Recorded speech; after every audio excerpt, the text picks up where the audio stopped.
turn up every day with a great attitude. Then maybe those odd one or two that you can't, just don't go. What we do is not that hard. What's hard sometimes is doing it every day.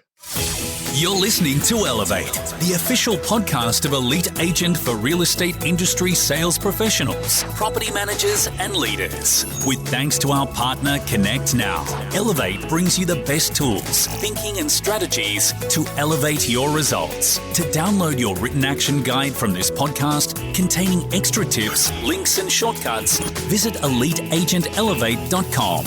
And for more information about how Connect Now can make moving easier on your clients, visit connectnow.com.au. Here is your host, Samantha McLean. Welcome to another episode of the Elevate podcast, where we delve into some of the most interesting minds in business and in real estate for the very best tips and strategies for you to implement to elevate your business. I'm Samantha McLean, editor of Elite Agent and host of this week's show. Today, my guest is a senior leader in the LJ Hooker Group with over 30 years experience. He is the head of the Captains Club and was named LJ Hooker's World Champion Auctioneer. Welcome to the show, Paul Moore. Thank you, Sam. Nice to see you. Yeah, it's great to have you here today. I was struggling to come up with questions for you because you wear so many hats at LJ Hooker. Coach, regional manager, head of the Captains Club, franchise owner for a number of years. Which one are you wearing today? My primary role these days is a business coach, a growth coach for the offices. And the Captains Club is our recognition and reward program for our high achievers. And, they're a good group of people to work with. They're going hard and performing at a level that's as good as you get in the industry. Yeah, and it's challenging times out there at the moment too. So interesting though, Sam, I'll share this with you. Our top performers, we call it the top 15%. There's various levels within that. But whilst we nominate benchmarks for them to hit to requalify each year, we always check that top 15%. And that's sort of the safety blanket. If the market did fall away, well, there would be a lower level of acceptance. But you know what? The captains are performing at their normal benchmarks. We really haven't seen any fall by them. Not saying there's not fall across the industry, but the high achievers seem to be still doing what they do. You know, we are hearing that across the industry that the top agents have pivoted and still performing really well. Is there anything that you think that the guys are doing at LJ Hooker, the top agents, what are they doing really well at the moment? I've done quite a few interviews of late with them, trying to sort of see if there's some secret, secret sauce, yeah. formula. Yes, I think what they're telling me is they've upped their communication. They've probably got back to attempting to provide higher levels of customer service. I'd like to think they're always providing good levels, but I think they've upped the ante in that regard. I think you've probably heard, listings are a bit tight around various marketplaces. I think there's a bit more respect being shown to buyers than perhaps at other times as well. And they're all customers and they all end up buying and selling, don't they? So, yeah. Let's rewind a bit in your career. I'm interested to know how guys like you have had such a long career in the real estate industry. So you started back in 1999 at the Browns Plains office. It was actually 1988. Oh, 1988. Geez, I'm 11 years out. Oh my God. All right. So tell me about that. Did you choose real estate or did real estate choose you? All right. I was actually in a clerical sort of role prior to that, but I was also a disc jockey. I had an inner city gig 3 nights a week till 3 a.m. on top of 9 to 5, Monday to Friday. In the 80s, that must have been fun. I was a single man in those days. But I was also playing football, so sort of training a couple of nights a week, working a couple of nights a week, working 5 days a week, and got married in July 88 and had a few weeks off for a honeymoon, came back, and a week later, whilst at my show, I collapsed in a fair bit of pain and had a twisted bowel. Emergency operation the next day to cut about 20 centimetres of the intestine out and joined it back up. And for the next 6 weeks, I was a pretty sick boy. So I pretty much could read the paper. I didn't have the energy for too much else. And I saw a job one day. I still remember the ad. It said Heart Like Farlap. That wasn't the bit that caught my attention. It was more the name, Peter Crowther. He was the sales manager at Browns Plains. And I'd played football with his brother. And I knew Mick, his brother, was working with his brother. And I rang up Mick and I said, you reckon I could do that? And he said, oh, yeah, I reckon you could. And he said, I'll get Peter to give you a call. And I went and had an interview, and I was scrawny as I've been so sick. But anyway, against his better judgment, he gave me a chance, and I gave up my existing job. I stopped playing football. I gave up DJing and poured all of that energy into real estate. Yeah, it seemed to go okay. Yeah, and I imagine you guys are still mates now because Peter Crowther is still head of Sunnybank Hills. And Yes, he is. Yeah, still good mates. And happy to say I'm really pleased that I did start with him because he was a great teacher at a young age when we were all a bit, well, let's say, energetic. And I was taught the right way. I've often questioned whether if Peter hadn't have got hold of me and taught me what he taught me, whether I'd still be in the game. You know, I've seen so many other business owners since. I thought, geez, if I'd have started with them, I would have been gone again in 6 months. But I was lucky enough to start with a good one and learn so many good things. Yeah, they say that a good mentor goes a long way in real estate for sure. Absolutely. Absolutely. Yep. Do you remember your first sale? I do. Absolutely. Bamble Street at Marsden, $69,500. How did you win that as a listing as a young agent? No, I didn't win the listing. Back in the late 80s in Browns Plains, we would have had 700 listings in the office. So you sold anything you could. It was my first day on roster. You had to learn the stock for a week or two and then they put you on roster. First day on roster, I got this bloke off the window and took him round, showed him, and we've got a little bit of time. I showed him this house and I remembered the owner of the house, the lady, has been so lovely when I'd been round learning my stock. And I think he offered 67.5 and he was moving down from Kingaroy for work purposes.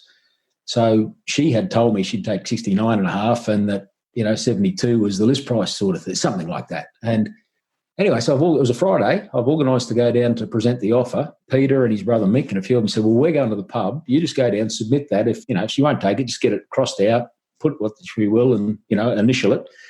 So down I went. The husband's home. I hadn't met him before. And this lovely lady turned into a psycho when she saw 67.5.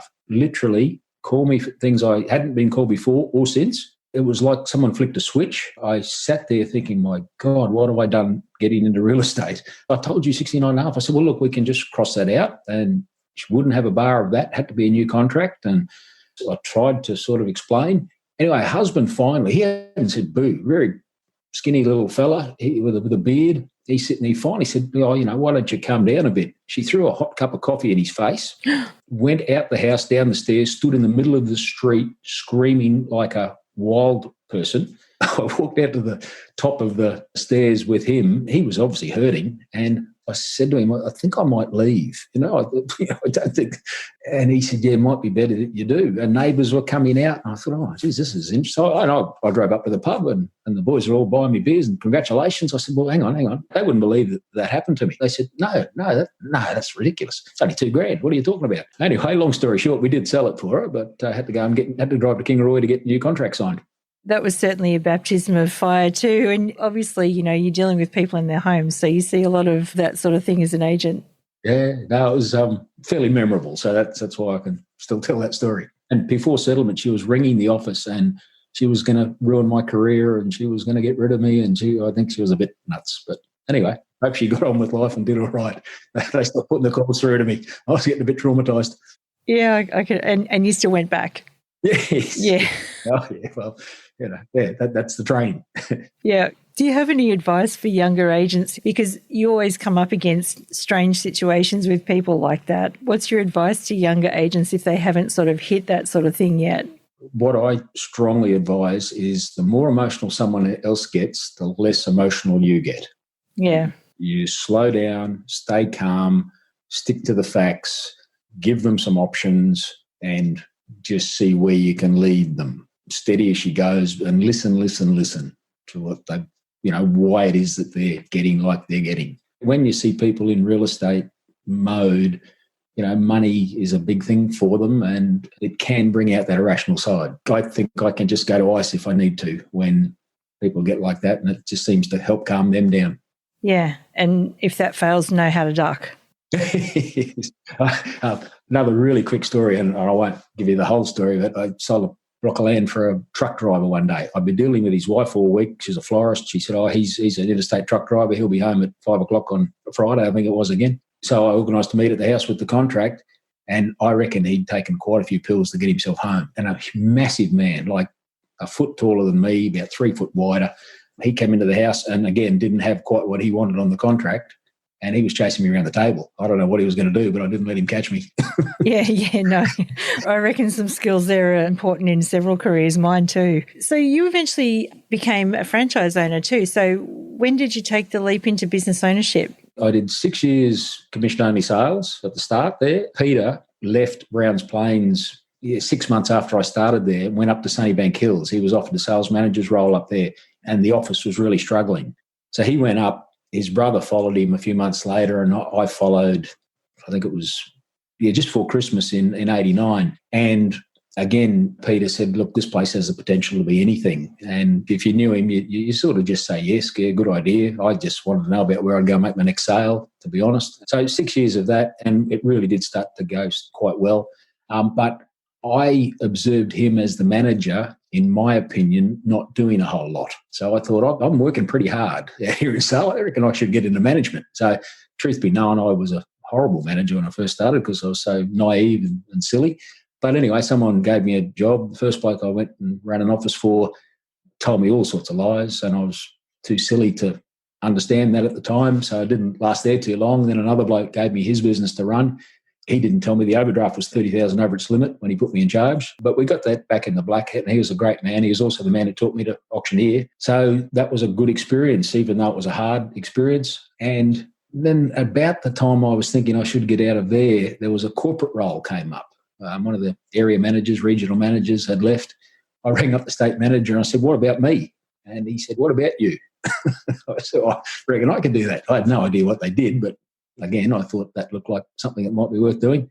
Yeah, I went for an interview and they gave me the job. I still to this day don't know why. And I spent 8 years there. I never thought I would. I always thought I was just going in there just to probably help them be better, which was a bit naive again, and perhaps to see where my next thing would be back in the field. I think my heart was always in the field. I did find a business I was going to buy and get into the field, and I went to Peter and said, look, I wouldn't mind a third party look at this. He's, as I say, very astute and doing a great job, and he talked me out of it. What I didn't know was that at the time, I think he was a bit tired, so he offered me a partnership to come back as sales manager. So 2002, I went back as a sales manager, and he'd taken the business to number 9 in the network by then. So it was a great place to go back to, and I think it took us about another 6 years to take it to number 1 in the network. Yeah, and he still is number 1, isn't he? Still is. It's a great business. Fantastic. Just a machine. And a nice guy. I met him once, actually. He's a lovely guy, yeah. He is. Fantastic. Yep.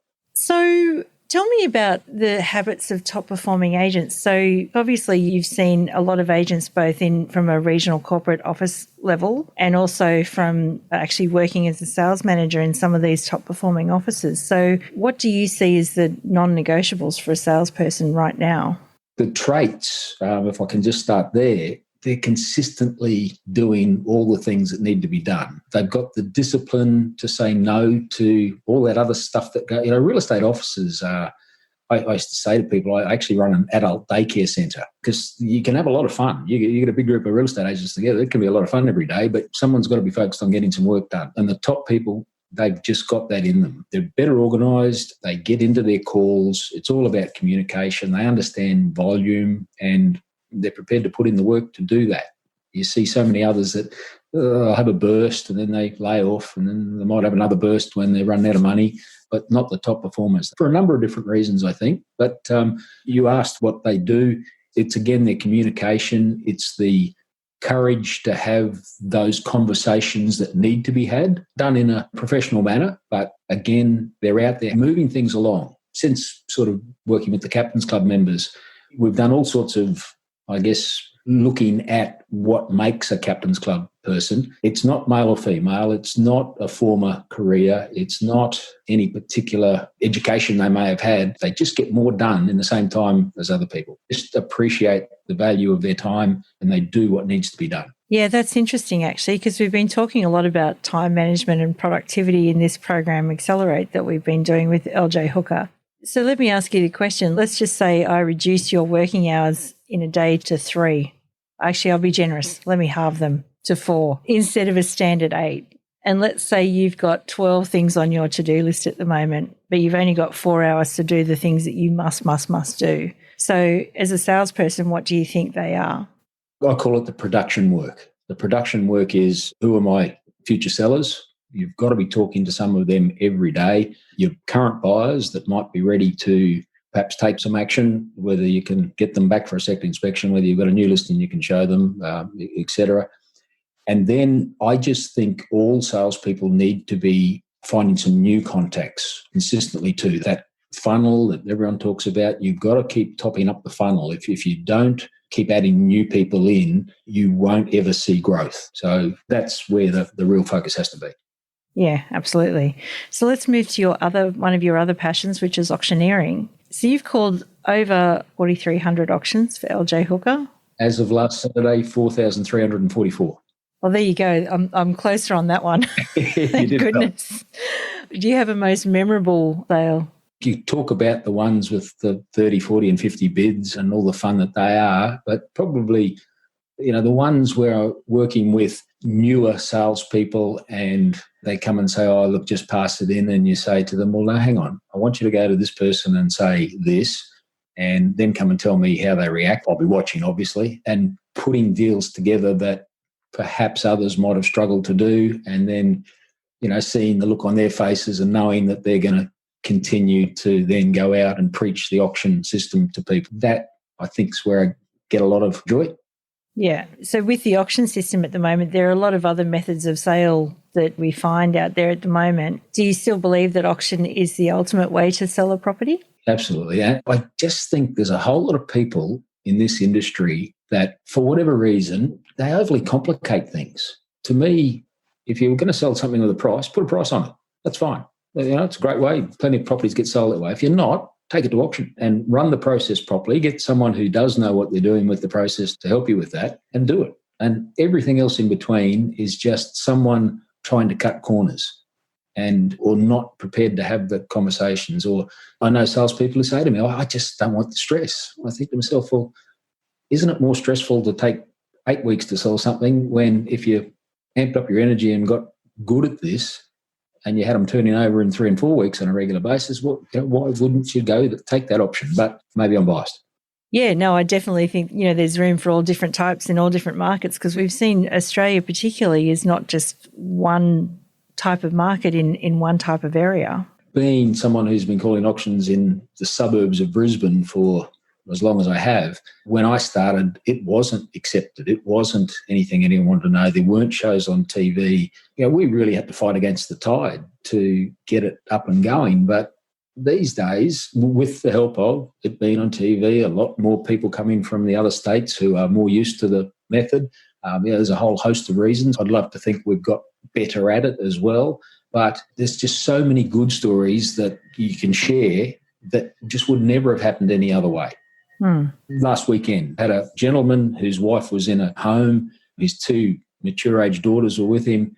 He's telling me how he bought the block of land in 1959 and it took him 2 years to get the trees pulled off the block. And this is right in the heart of Brisbane these days, but not then, obviously. And it was just a lovely story. And then we went and sold it over 100,000 over reserve. To go back inside to them and just see how excited they were, and they were going to go to the hospital and see mum afterwards and tell her. And that's just nice, and there's no way anyone would have paid that except without the competition. Yeah, absolutely. If I was a young agent thinking about going into or becoming an auctioneer, what advice would you give me? Find someone who's practiced at it and get them to mentor you.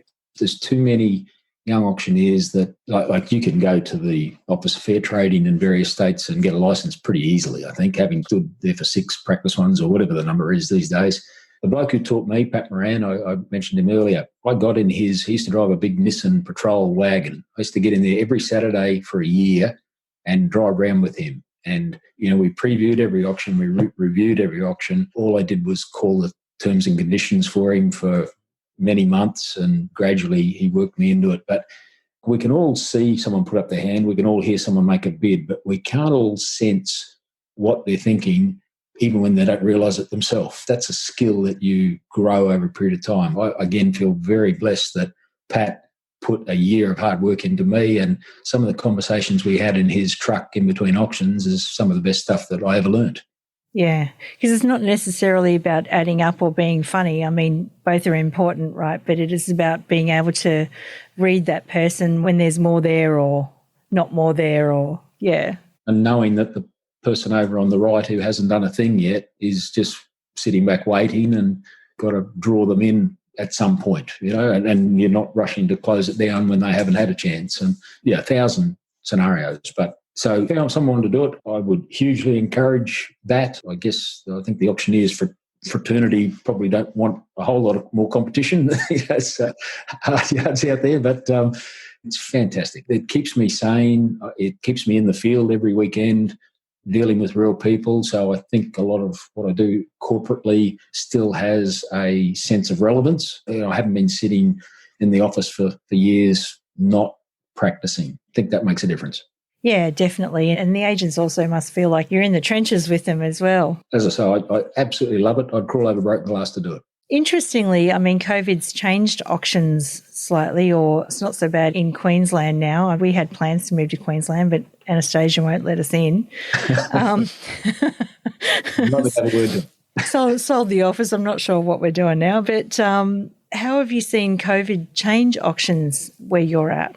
Yeah, well, like that Tuesday night that Scott Morrison came on TV and said no more or shut down or whatever his words were, I had 8 booked for that Saturday.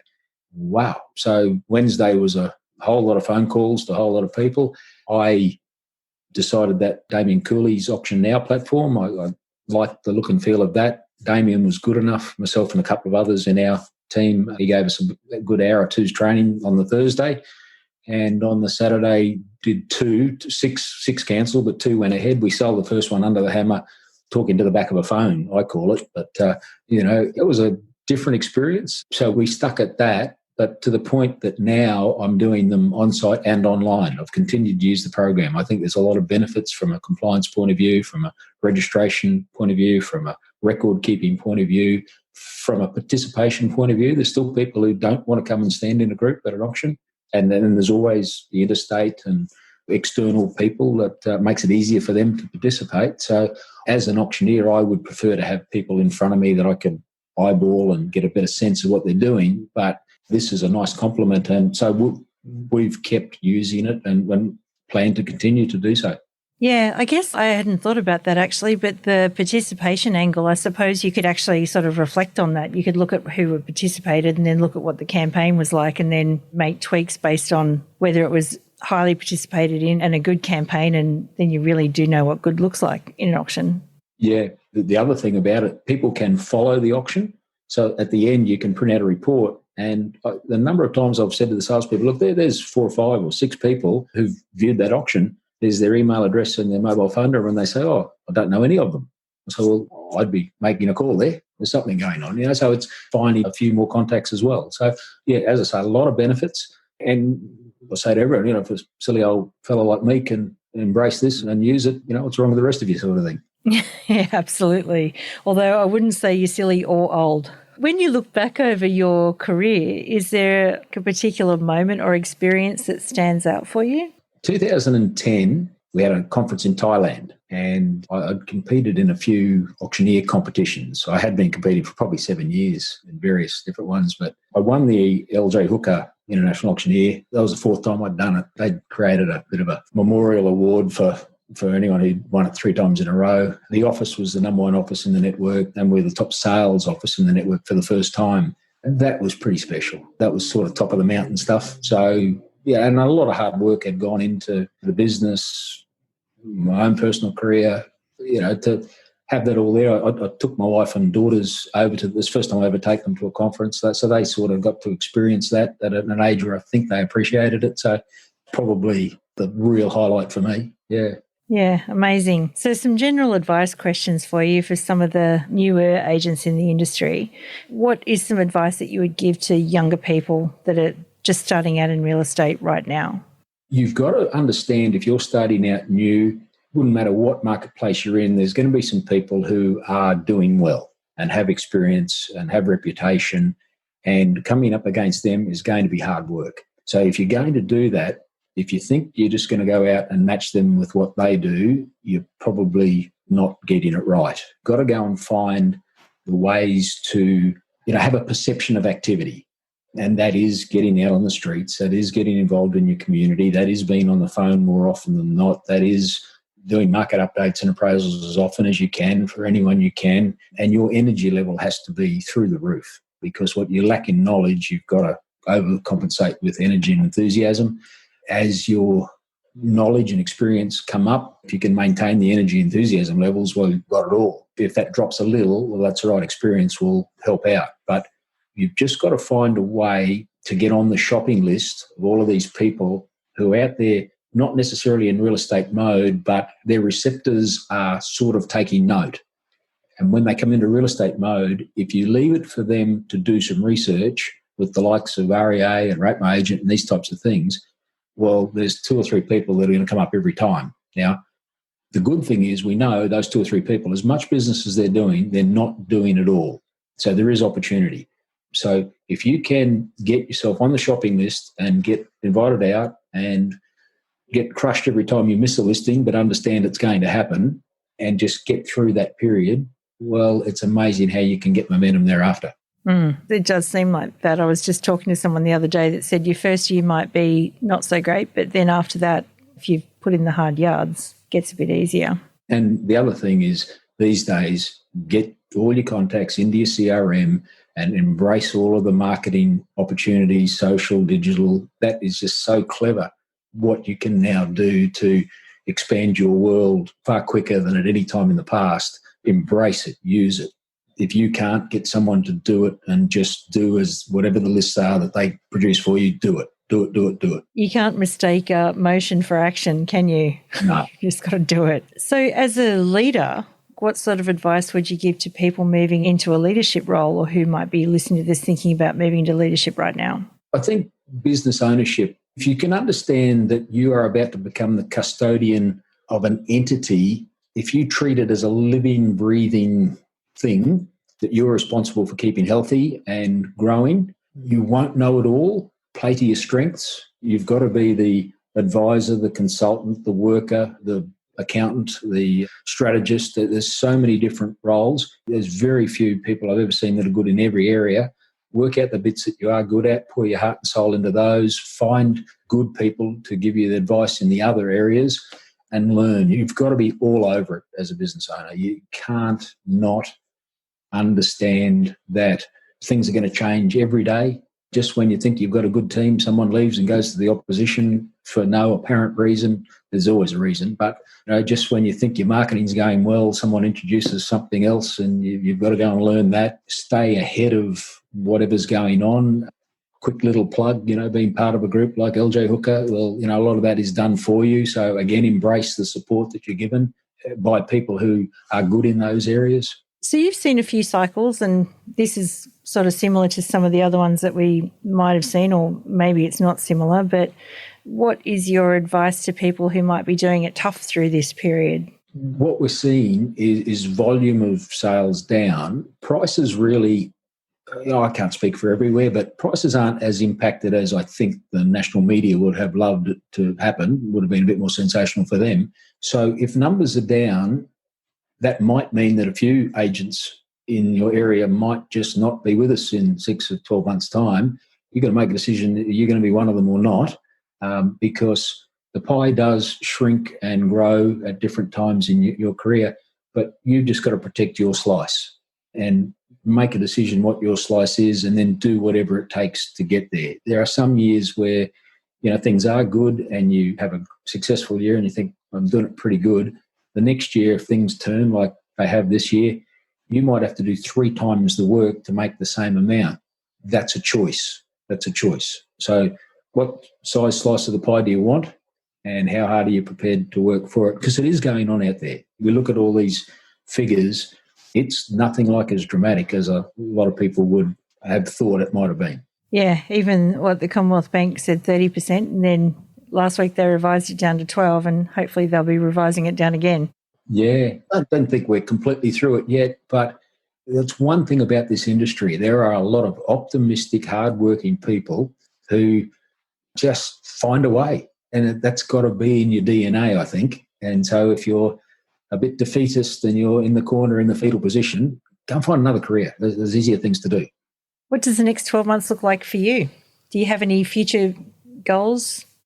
Yeah, absolutely. I've always got projects. Do a little bit of property stuff on the side. There's always some things that I'm excited about achieving. And you asked the question earlier about the business leadership. That business, you will spend most of what you earn as an employee or a business owner, unless you make a decision that some money has to be put aside for other things. The business is the cash flow machine. That's not necessarily where you're going to make all your money. So go and seek out these other opportunities, invest wisely, be investing money. So if you get into business and you get good at it, there's a bit of extra. Do something really smart with the extra. So I've always had my goals, always still have. At some point when that perhaps slows up, well, I probably won't turn up anymore. But for now, I have to keep going because there's too many things that have to be done. Oh, it's way too interesting too right now, isn't it? It is. Yeah. And I think there are a lot of people who appreciate the sort of help and support that we're able to give. Yeah. Oh, absolutely. I mean, some with your experience, it must be very helpful to a lot of people out there. So keep up the amazing work. Thank you. Yeah. No. Look, there's a couple of young people that sort of once a week call. So I won't call it coaching. It probably is down that avenue. But over the last year, to see what a couple of them have achieved, they're doing it all. If I'm 0.5% of the credit, that's about it. But they're keeping me young. I enjoy their wins, their successes. I enjoy helping them, putting them back together when the weeks aren't going too well. And there's a lot of people very good to me on my way up through the ranks. So I think it's important that myself and others like me hang around and give a bit back before we fade away.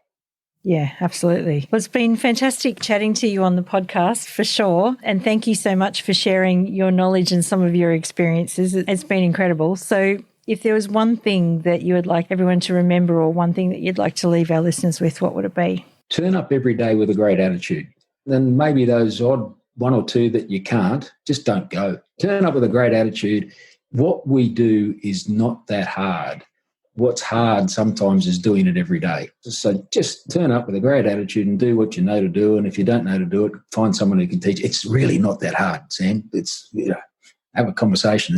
There's a dozen conversations we have, half of them with buyers, half of them with sellers. Just make sure you have quite a few of those every day in a professional manner. You can't go too wrong. And be happy. Yeah, got to be. Absolutely. Paul Moore, thank you so much. Thank you, Sam. We hope you enjoyed this episode of Elevate with thanks to connectnow.com.au. Don't forget to download your written action guide from this podcast containing extra tips, links and shortcuts. Visit eliteagentelevate.com.